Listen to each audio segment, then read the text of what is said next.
All right. Hi, my name is Jeof Bean, and welcome to this session of Customer Experience Answers. And I'm here with Jessica Noble. Uh, Jessica is the founder of Magnetic Experiences. She's a customer experience expert and the author of the new book called The 5 Customer Experience Mistakes That Are Causing Profit Erosion. So welcome, Jessica. Thank you so much. I am so excited to see you, maybe not in person, but the next best thing. That's it. We're safe, and thanks for being on. And I'm really excited about your book, and I'm excited that we're going to talk about this because I know, people who aren't familiar with Jessica, she is fantastic, and she has a certain way of putting things, whether they're answers to questions or she's asking questions that really cut through the noise. That's kind of what I really enjoy. Yeah.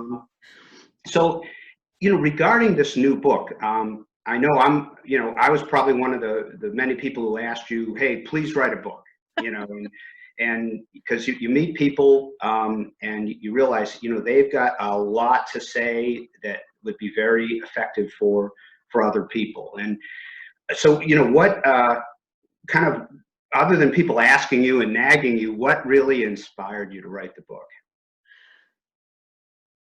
That's a really good question. And I actually never pictured writing a book. It wasn't on my bucket list. Yeah. But after spending a decade and a half in consulting and building my own business and really honing in on my ideal client, how I did that was, what clients do I love working with the most, and where do I make the biggest impact? And in going through that process, I just realized that the clients that I love working with all have very similar problems and very similar challenges. And I have such a heart for that mid-sized business. Yeah.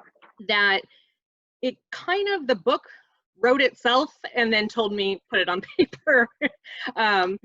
I know certainly, when you're writing a book or, speaking to people in an informal or formal setting, you really get focused on who you're trying to connect with. So, with this book, who are you trying to connect with? So this book is really written for leaders of mid-sized companies, especially the ones that are the original founders, and they created a company that has experienced incredible growth. Okay. So for those leaders who have gone through that journey, and you reach a point when you're scaling up, that the growth kind of catches up with you.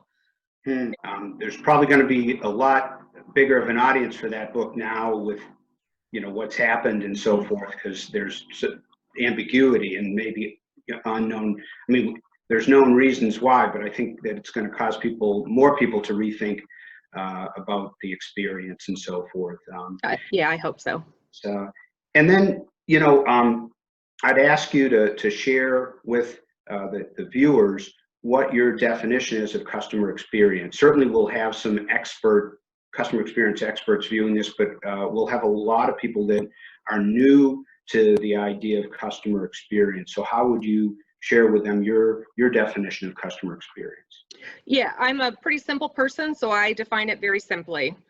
It is a customer or a potential customer's perception of their experience with a brand.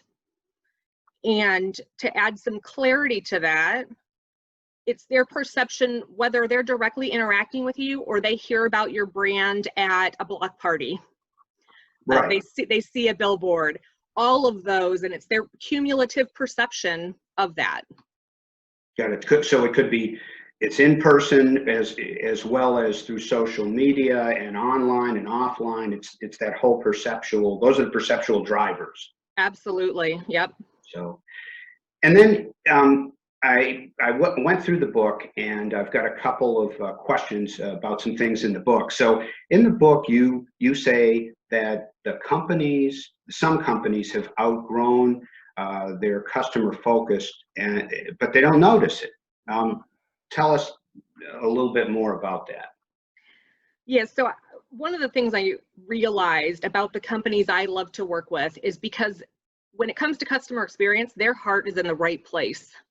So often they're companies that were actually born and bred with customer experience, with putting people at the heart of their business. So that was their goal from the beginning, and that's what led to their phenomenal growth.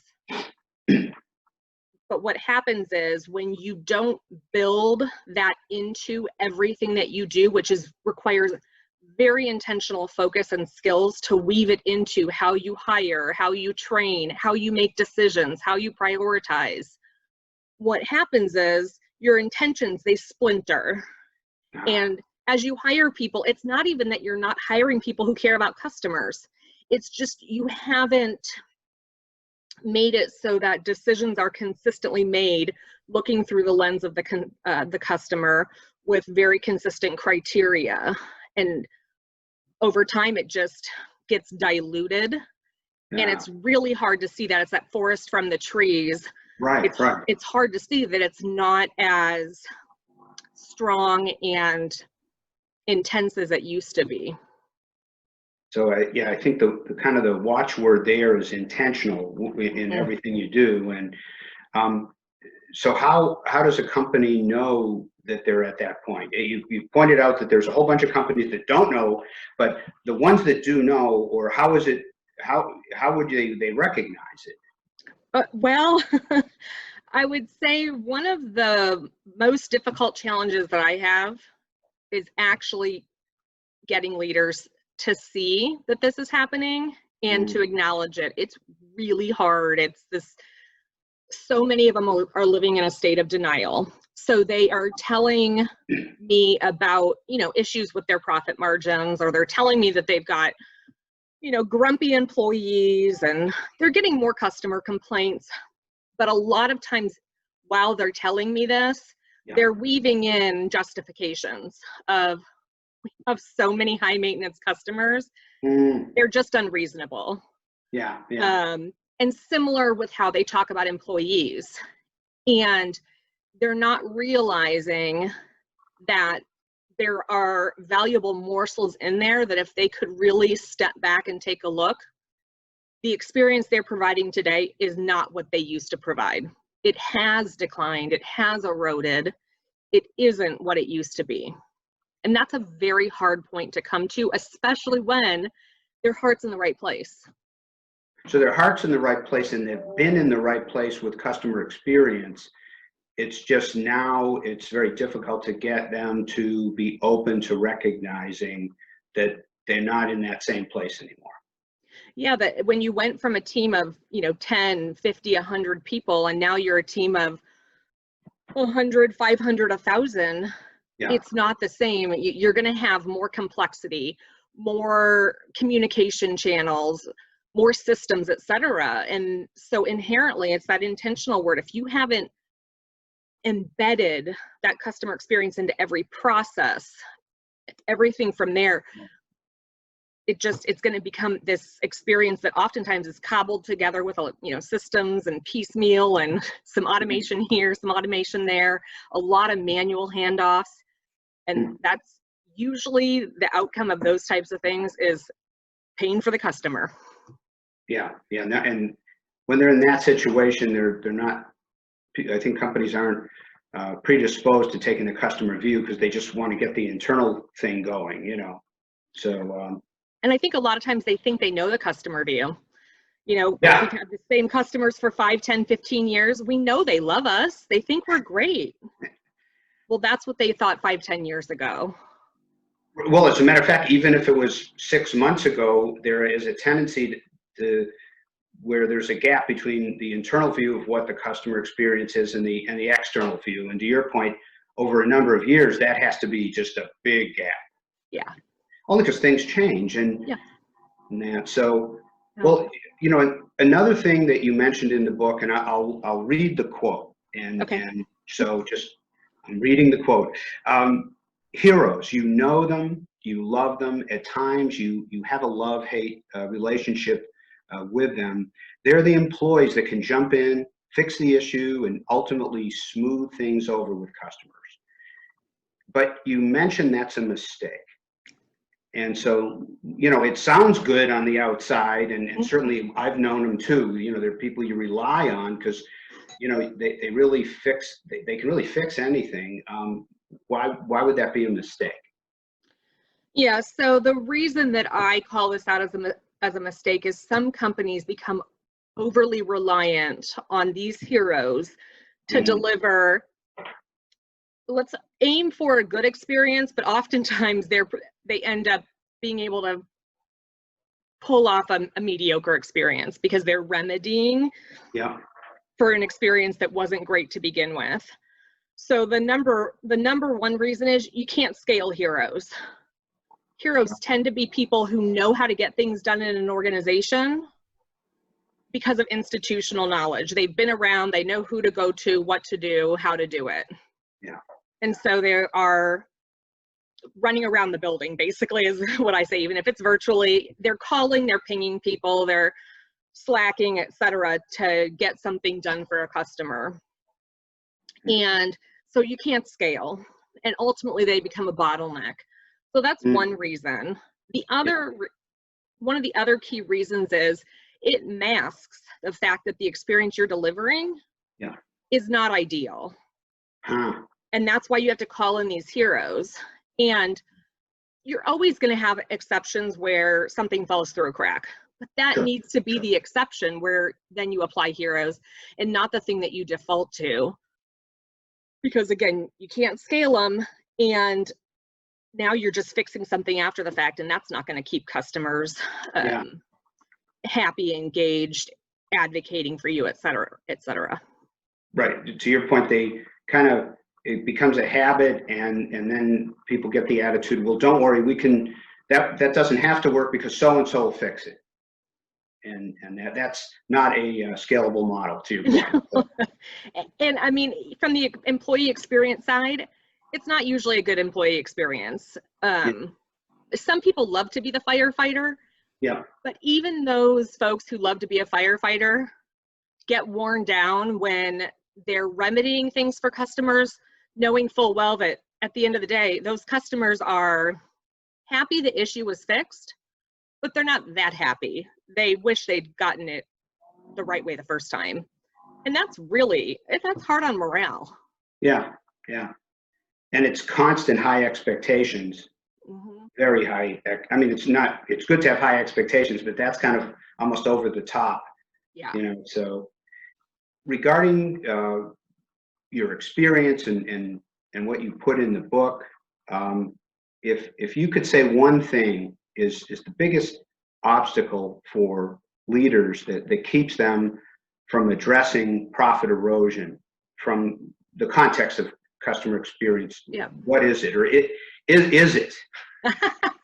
So I would say one of the biggest things is, as I mentioned before, denial, just having a really hard time admitting to some of the issues that are ultimately causing profit erosion. But I would say then the number two thing is this paralysis of not knowing where to start.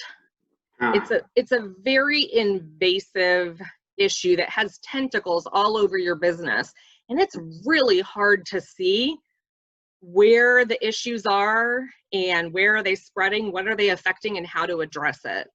So especially when you're living it every day. Right. I would say that's probably the number one thing, is where to start and moving past that overwhelm phase. Got it. That's, man, and I could see where when it's day to day, you might not see it. It might not be readily identifiable. Yeah.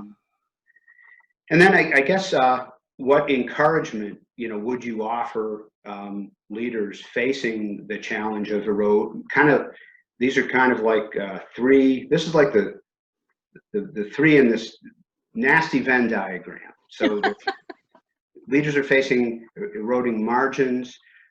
Then the employees are frustrated, and the customers may not feel that they're getting a great customer experience. They might be agitated or irritable. What encouragement or advice would you give leaders if they're in the center of that diagram?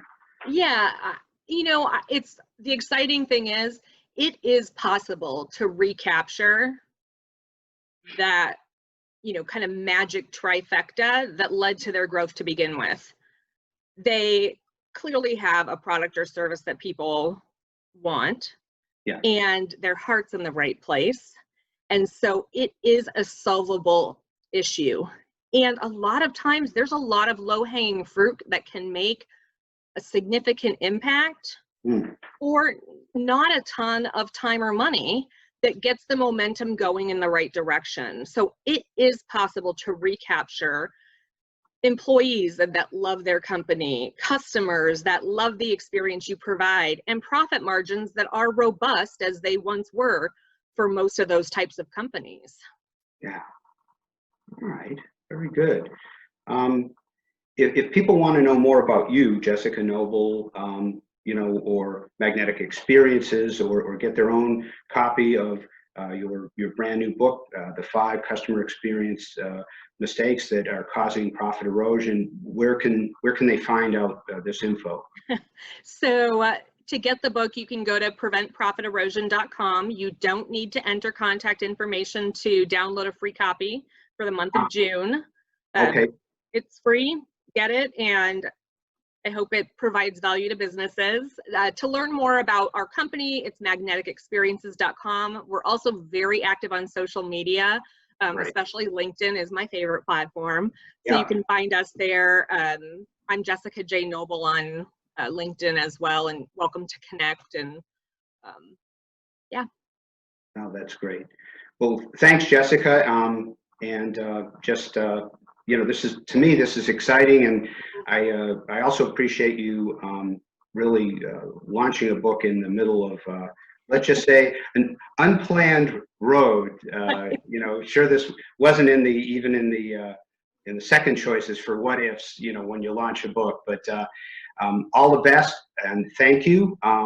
My name is Jeof Bean. This has been Customer Experience Answers. If you'd like to know more about me, I'm at delmarresearch.com, and as Jessica mentioned, I'm on LinkedIn, Jeof Bean. Take care, and we'll see you again. Thank you.